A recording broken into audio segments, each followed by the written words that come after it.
Well, good evening. I'm Rick Dancer. Welcome to Get Real with Rick Dancer. I'm excited for tonight's show. I think you're going to be too. I love innovation. I like when, the timber industry's had a hard time in Oregon for many, many years. Environmental community, people just restrictions, regulations, everything coming down, less timber can be cut. And these folks who are in the timber industry are so innovative and coming up with new and better ideas on how to use wood, how to produce it more efficiently. They don't get a lot of credit for that a lot of times, but that's what we're trying to do tonight is kind of show you some things that they're doing to not only innovate and create better products, but also to help the environment. I know there's a lot of people that come to Oregon and they have the wrong idea about the timber industry. And I say it's the wrong idea because that's my opinion. They come from New York or California, they see a clear cut, they judge, they don't understand why it's done. I have these two friends from California. They retired here, these two women, they're partners, they retired here. They started a tree farm, and guess who helped them? People in the timber industry. So we're going to have a conversation tonight about carbon sequestering. We're going to talk about the cool things that they're doing and the 18-story buildings built out of the most natural product, wood.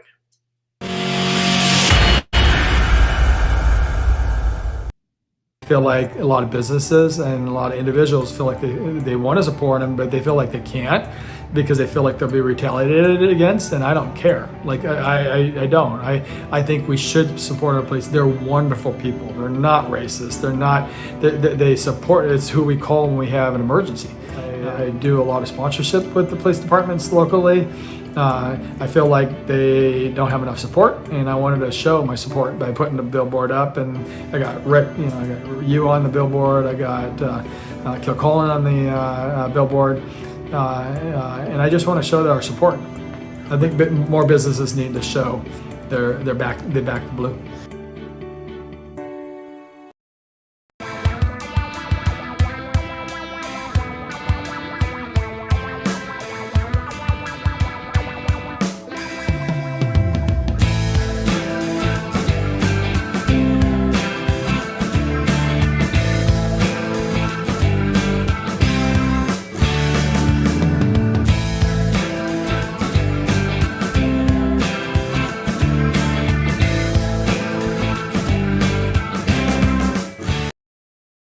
Two of our great sponsors tonight, Chris Dental Family Dentistry, where everyone is welcome. That's everyone.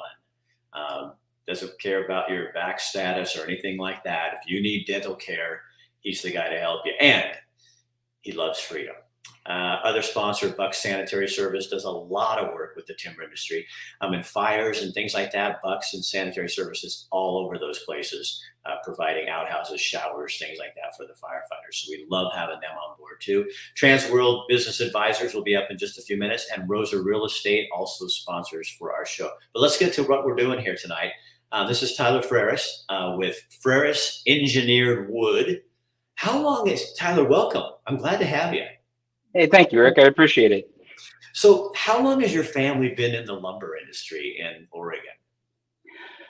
Well, coincidentally, this is actually our 100th year in operation. So tomorrow we're actually going to be celebrating our 100 years with a centennial party. And on Sunday, we're going to be celebrating with all of our employees and hopefully anyone else in the Santiam Canyon that wants to stop by and celebrate this occasion with us.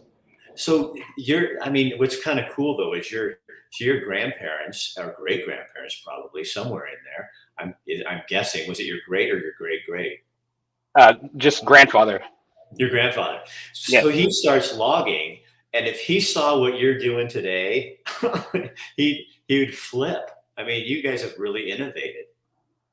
Yeah, it's been a constant change for the last 100 years. I mean, we, of course, started out in lumber because that was the first product that they really made out of trees that wasn't, a log cabin, right? So, but after that, we transitioned into veneer production in the 1950s after World War II, when the vets were coming back and needed affordable housing. We transitioned into plywood at the end of the 90s, electricity generation in the early 2000s, and now we're pushing the boundaries when it comes to engineered wood products. So pushing the boundaries. I'm going to show some pictures, and you tell me what this is, okay? Because you're going to build. Tell them about the 18-story building. I think that's fascinating. Well, I think an easy way to start is that, we have patented and developed our own type of mass timber wood product entirely based out of veneer. So we can make a platform of wood that's essentially 12 feet wide, 48 feet long, and up to 12 inches thick, or we can make a beam or a column that's 4 feet wide and 2 feet thick and 48 feet long. And all of these types of materials can be prefabricated into elements for a multi-story building.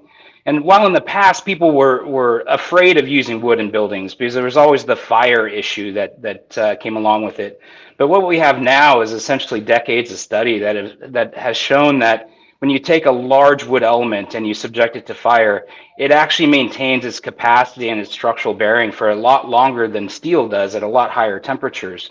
So what that's allowed us to do is to open up the building codes and put wood into the types of buildings that's never been considered before. So right now the building code has been expanded to allow us to go into buildings up to 18 stories. So the fires hit you guys. How much timber did you lose in the forest fires? Well, we are not a timberland heavy type of family business. We've always focused on our plants and operations. So we have about 17,000 acres of timber, of which about 5,800 acres were impacted by the Beachy Creek fire. So just over 30% of our total holdings were actually burnt up by the Beachy Creek fire. So how hard is it for you guys if you're a private landowner? You can harvest your timber, but if people are getting stuff, I'm sure a lot of yours comes from the forest or from the federal government as well. And when they don't clean up and harvest and salvage anymore, let's show people what you did with salvage timber from forest fires. Yeah, so we were able to take all 5,800 acres that were impacted, and it was a wide range of age classes, which is how we designate timber in the industry. So young trees, old trees, trees in the middle. And we have a very consistent inventory. We know exactly each year how much inventory of fiber we have on all of our private lands. We were able to recover 100% of the burned volume after the fire and turn it into usable wood products. There's a significant cost to that, of course, for us as well, in that, we immediately replanted about 3 million trees, and each tree costs about $1.75 by the time you get in the ground. So that was an expense that we do in order to start the forest growing again, but we will likely not see another dollar of income come off that investment for another 40 to 60 years. And that's true for a lot of timber owners, like the different family timber companies. It's going to take. They lost a ton of usable product, and it's going to take years, because you guys are on like a 40-year cycle. I find it so amazing that you're really investing in the future, because you're not going to you might see it, but you probably aren't going. It's going to be your kids or somebody else is going to be dealing with what you're planning today. And I think a lot of people don't understand that about the industry. Yeah, and especially for us, where we're trying to make advanced engineered wood products, 40 years is actually a short cycle for us. So, typically we're looking at a 60 to 80 year with maybe a pre-commercial thin at 40. So, I have a 15-year-old son right now. He's going to be 75 years old before we see significant harvest come off the lands that we've replanted after these fires. So tell them about the Portland Airport project, and I'll show some pictures here, because this is unbelievable. Well, the Portland Airport project is essentially the replacement of the entire terminal core, and it's been underway for about a year now.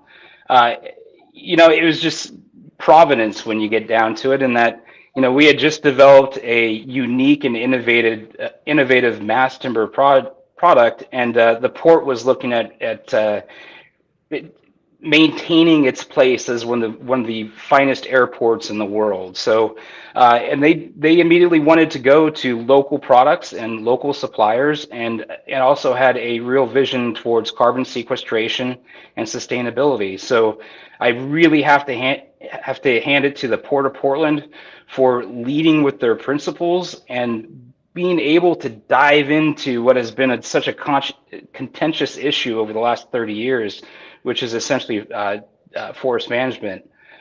For the project itself, if I can describe it, it's an undulating roof structure in which we provided 8 acres worth of 2-inch thick mass ply panels to cover it.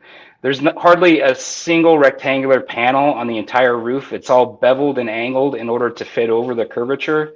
So it's an extraordinary structure. It was designed by ZGF. Hoffman Skanska were the primary contractors, but we worked primarily with Swinnerton on this project. And everyone we worked with were the utmost professionals, and it's been just an extraordinary experience for us. And did some of that material come from fire, salvage wood? Yeah, in fact, we during that period of time, while we were constructing the Portland Airport project or the products for it, is when we were salvaging the materials. So a full 75% of all the fiber that's used in the Portland Airport is all salvage or dead timber that we were able to turn into carbon sequestrating products on that project. So let's talk about climate change. I think you guys are one of the businesses, the industries that don't get much credit for what you and your product, you in terms of managing it, but your product does. Explain to people how that works, because I don't think a lot of people, and the environmental community never gives you credit for it. They don't talk about it. Yeah, well, part of the reason is that you have to take yourself back to the early grade school or elementary education, where you learn that trees breathe in carbon dioxide, and they take that carbon and they use it to build up their cellular structure, and then oxygen is breathed out, or they breathe out oxygen as a byproduct, so helping all of us, mankind on Earth. But if you're able to take that tree later on in its life, when it's gone through its largest carbon sequestrating potential, and turn it into a usable wood product, you've sequestered that carbon inside the building for the lifetime of the structure. So, the International Energy Agency estimates that buildings by themselves are responsible for 42% of all carbon emissions on Earth. Well, just by being able to use mass timber instead of steel or concrete, we're able to reduce the overall carbon effect of these buildings by about 35%. Wow. And so that wood, that lumber, is actually storing the carbon for the life of the product. And then I think where people don't put that together is if you have a forest fire and you're leaving timber on the ground to rot, that creates carbon, right? Oh, absolutely. And it's so much worse than that when you get down to it, because not only does it release carbon, it actually releases methane, which some estimates are methane is 8 to 25 times more dangerous from a global greenhouse gas perspective than carbon. So just by rotting over time, that's what the trees release. But the problem is that we're also leaving dead, drying wood out in the forest that will become the kindling for the next forest fire as well. So if history has told us anything, is that we will see another forest fire in this area just by virtue of what they have decided to do, which is essentially leave the federal lands untouched and unrehabilitated and unsalvaged. And so then when you have a forest fire, like we did all those fires 2 years ago, that puts tons of carbon into the air that we breathe, but it also into the environment. So by leaving it, you're causing even a bigger problem, because once it does burn, now you've got more carbon in the air. So it just doesn't make sense to me as why we're not talking more about this whole kind of system, and how we can do so much just with a natural product, but by managing it, it just seems crazy to me. And why doesn't that get any press? Why don't people talk about that?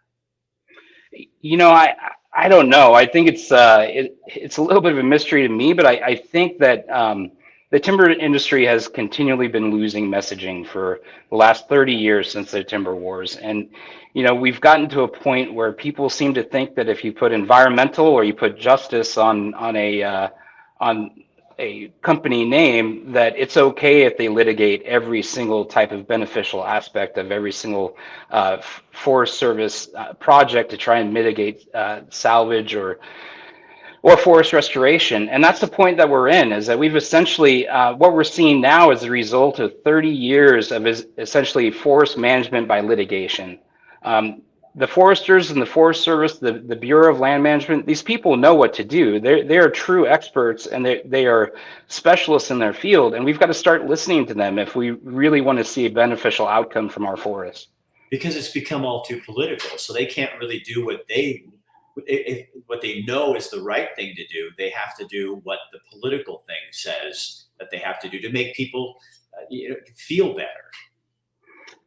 That's largely it. And in Oregon, we have a little bit of a Dr. Jekyll, Mr. Hyde sort of mentality where Kate Brown, Governor Brown has indicated support for mass timber construction and helped expedite mass timber as a good sustainable product to be used on a special alternate path for approval on multi-story buildings, but they won't release the timber. So there's a disconnect between, yes, we like your buildings, but no, we don't want to provide you with the materials in which to build your buildings. So we take credit, the politicians take credit for, we're supporting this more natural way, because steel and concrete, what does that do to the carbon footprint, Tyler? Well, that's exactly right. And the beauty about mass timber is that we've been talking about the environmental aspects of forest management, about using wood. I mean, wood it's renewable, it's recyclable, it's reusable, and it sequesters carbon, and it's completely solar powered. So, when you put that side by side with steel and concrete, there's absolutely no comparison to the environmental benefits that come from building with wood and compared to steel and concrete. So it's a no-brainer when you talk to the astute architects, engineers, and even the astute policymakers out there. But it's making the connection between, yes, these buildings are good, but yes, we also need to manage our forest and make sure that we don't have too much dead and dying wood out there that will become the catalyst for the next forest fire. Okay, hold that thought for just a second. We're getting lots of comments. I'm going to run a couple more commercials and we'll get right back to you.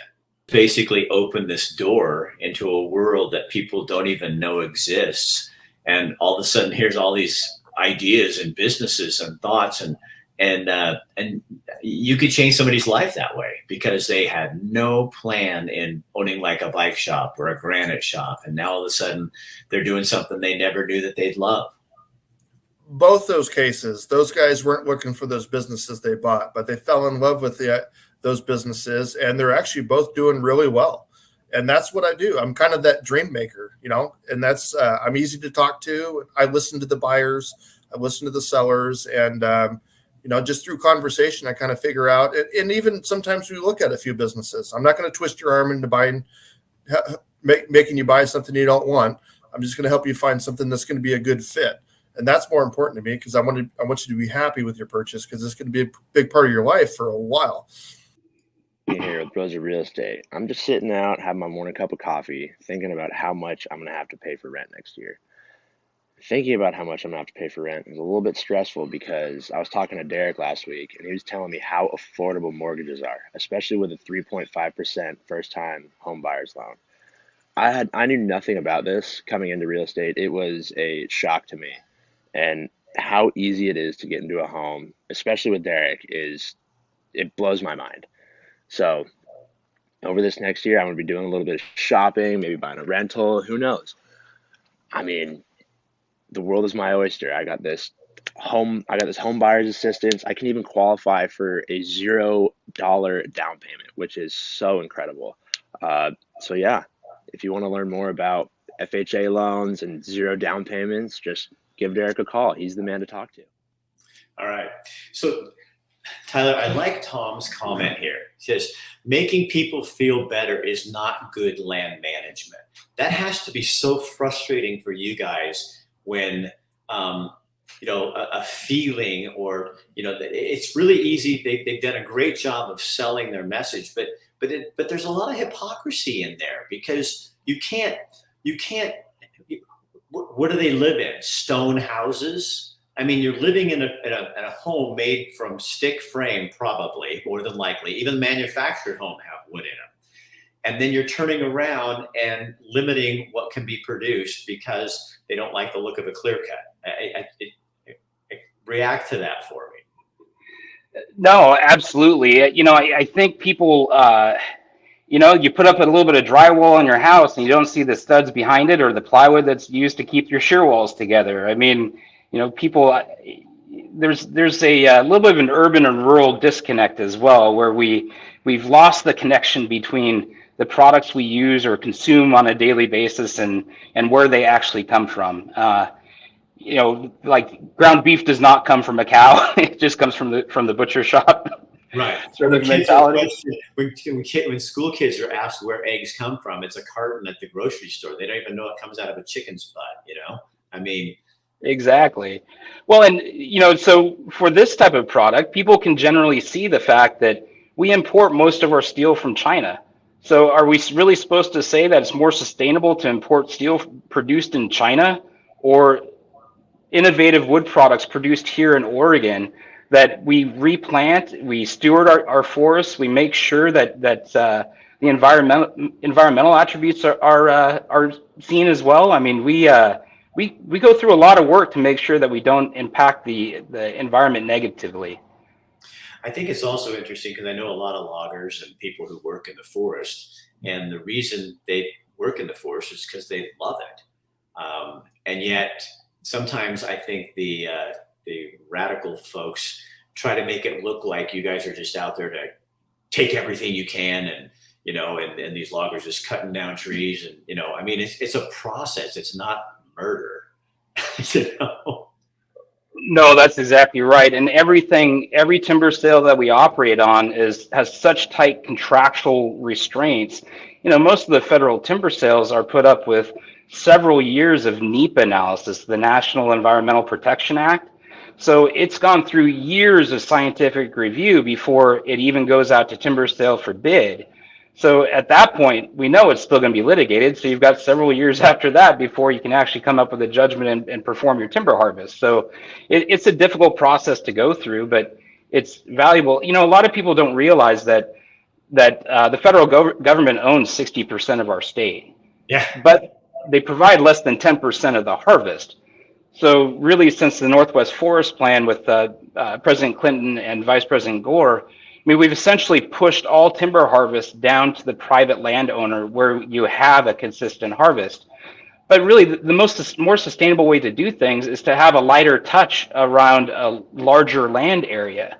So right now, the federal government's in a position in which they recognize that they need to quadruple their land management in order to mitigate the potential wildfire dangers. Well, make them available. We are here. I mean, at least in Oregon, we still have a timber company or timber industry base in which to pull from, that we can actually turn it into usable products. In California, they don't have that anymore. They don't have any way to get rid of all the dead and dying trees that they have that are causing so much problems. So I'm sorry, while the timber industry is still around, let's turn this into a beneficial usage towards managing our forests for social good. So they know, the Forest Service, they know they need to get that timber out of there. Oh, absolutely. No, these are direct statements from the Biden administration that they need to manage the forest. Part of the problem is that people generally like the idea of saying we are going to clean out the underbrush, or we're going to thin some of the unusable trees. But as soon as you start saying, well, we can turn some of these into products, then that's when some people get upset, because, oh my gosh, there might be profit associated to that. And that's problematic as well. People don't have a real concept of how quickly these trees can grow back. Right. And what's interesting is those same people need to kind of remember that they probably make a profit when they're in their business and or whatever it is that they do for a living. A profit means you get to live. You have money to live on and survive. It is crazy, but it also, what bugs me, Tyler, is that they're only telling half the story. So they've made the clear cut or the cleaning up of this wood, but they're not. If you leave that there, then how much do you really give a damn about carbon, and how much do you really care about greenhouse gases if you are not willing? We should be looking at everything, not just electric cars, but pulling that dead and dying timber out of there and then creating more filters by planting new trees. And do the younger trees do a better job of sequestering, or, sucking the carbon out of the air than old trees? I would just assume that that's true, because I know young people are more productive than me. So I don't know. Is there any studies? Is that true? Absolutely. The faster trees put on growth, the more carbon they absorb. So as a tree gets much older and it stops growing and it starts into the decaying range, then it's actually adding to the carbon problems as opposed to helping them. So young trees are good. So the forest management that's gone on in Oregon, or had gone on in Oregon for generations, and in your family 100 years, that was actually cleaning up the environment. And so here's an interesting thought, Tyler. I can say this and then you don't get in trouble, but I can get in trouble. It's okay. I have haters. I like them. But so if you looked at the last 30 years at all the reduction in timber that we've done this, and yet the carbon numbers apparently are going up. So maybe the very thing that they're forcing you not to be able to do is one of the things that really was naturally cleaning up that system. So their very efforts to shut you down have actually increased the bigger problem they have now, which is climate change. Isn't that an interesting idea or thought to have? So to me, if you're not arrogant, I'm not talking about you, but if you're not arrogant and egotistical, you can admit when you've made a mistake, because if the environment is that important and we really are like 10 years away from, a disaster, wouldn't you do everything possible to change that, turn on a pivot and do something different? Oh, absolutely. And, for a company like ours, I think we're an ideal solution for this. We manufacture veneer, which means that we can use a very small diameter tree in order to make all of our products. We can make a 2-foot thick beam out of an 8-inch tree. I mean, that is our average block size is an 8-inch average. So we are ideally suited to going out and thinning and managing and taking the dead and detritus out of our forest and to turn it into usable products. A lot of people don't realize that if you go in for a pre-commercial thin at between 40 and 50 years, you will actually have the same volume of timber there in 15 to 20 years later. The trees grow back that much as long as you release them from being overcrowded. People need to understand that these forests are dynamic systems in which survival of the fittest happens every single day. They're all fighting for sunlight, soil nutrients, and water. And if one is losing out, it's going to die and turn into the kindling for the next fire. So we might as well make sure we're proactive about our management, reduce the volume of dead debris on the forest landscape at the 40, 50-year-old range, and then release that stand for additional growth in the future. So I think one other thing I would touch on too is I don't think people understand how modernized your industry is. I mean, if people haven't been in a mill since the old days of chains and stuff at Bohemia and all that kind of stuff, this is high tech. You've invested gazillions of dollars in manufacturing because this is top of the line, state of the art, computers, screens. I mean, I went in a mill about a year ago and I was stunned at everything so they're using every single inch of that tree, even the bark. Nothing is going to waste on that stuff because of the innovation you guys have gone through. Over the last 100 years, almost all of our focus for investment has been to reduce the amount of residual waste that comes out of a single tree or out of the trees that we process, because at the end of the day, waste is money down the tubes, and we've been able to create revenue streams off of everything that comes off a tree, whether it's bark fines to nurseries, it's bark dust for residential homes. We turn hog fuel into electricity through biomass. cogeneration facility. We power about 5,000 homes in the Santiam Canyon just off the electricity that we produce. And that's not even getting into our primary products of veneer and plywood and mass timber as well. So it's there's a whole lot of beneficial yield off of the products that we make that people use every single day. It reminds me of the start of COVID where there's a toilet paper shortage. Well, we were considered an essential industry because people need toilet paper and people need wood products. So we operated throughout the COVID pandemic without slowing down. So last thing I'll ask you, so celebrating 100 years, what do you hope for the next generation? Like in terms of messaging, what do you hope people start to understand about what it is that you and hundreds of other companies in Oregon, Washington do?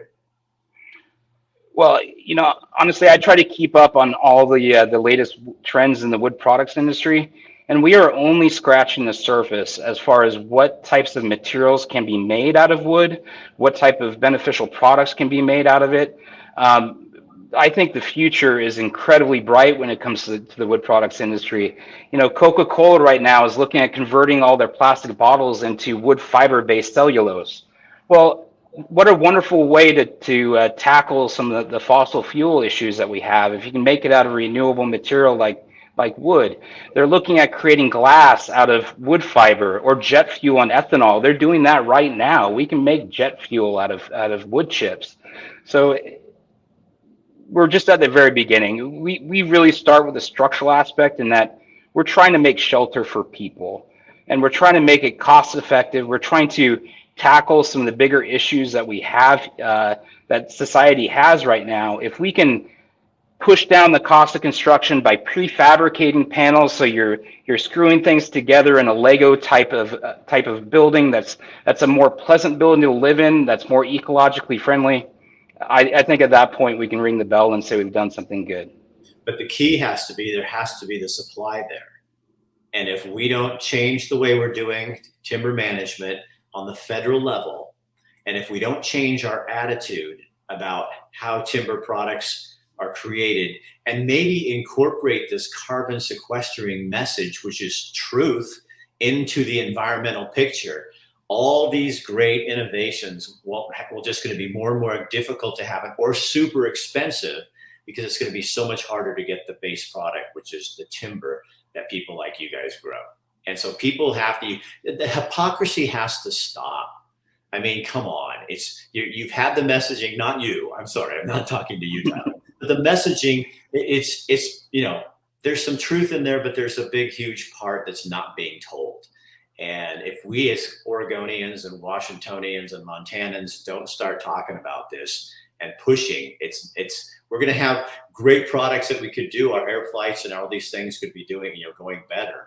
But we stopped it because we didn't like the look of a clear cut because we didn't understand it. Tyler Freres, thank you so much for being here and with us and taking your time and sending all those pictures. And I've been having meetings and conversations, and I'd like to do more with the timber industry because I want to be part of this message changing. I think people need to know the truth, and that way it sets us free. And I can't wait to see what you guys do. I can't wait to go to the Portland airport now. I want to see that thing. Oh, they're going to start installing that roof here, probably think in September or so that the face of that airport is going to change considerably. And Rick, you're welcome to visit us anytime. I'd love to walk you through our operations and really show you what we do, because it is definitely unique. Next time I'm back in Oregon. Yeah, Tom, we didn't even talk about Tom Hunt, one of our people, about the harvest and schools. Yeah, we did, how that affects schools and everything. But people like you, they're coming on here saying that guy knows what he's talking about. So that's a good thing, Tyler. Hey, thanks, buddy. We'll talk to you later. All right. Thanks, Rick. So what you guys can do with that information then is you start just telling the story, start talking about what you heard.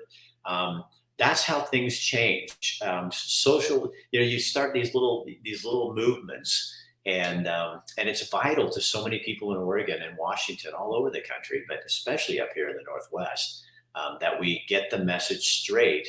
Because not only is it stopping the economy, because that's what we always talk about. Let's start talking about the environment. If you really have a natural option to help with climate change, the question to folks is, why aren't we using it? Why do we refuse to use it? Because you went too far? Because you're sticking your heels in and you don't want to change? Well, if climate change is that important to you, then maybe you need to humble yourself. Admit that you made a mistake, and let's start talking about some answers and solutions. I'm Rick Dancer. Thanks for joining us. We'll be back on Monday with an interview that's going to blow you away. It's a guy running for office, but it doesn't even matter. He's running for a district, I said 16, but this guy is like special forces. He's been in Iraq. He's been in Afghanistan. He grew up on an Indian reservation. And when he talks about that, you're going to see how this is the same thing that's happening to us today. I know you don't understand, but when you watch the interview, it will blow your mind. Repeating history, if we could only learn from it. Thanks, Tyler, and all your gang out there, and happy birthday. Have a big celebration tomorrow, and I will see you.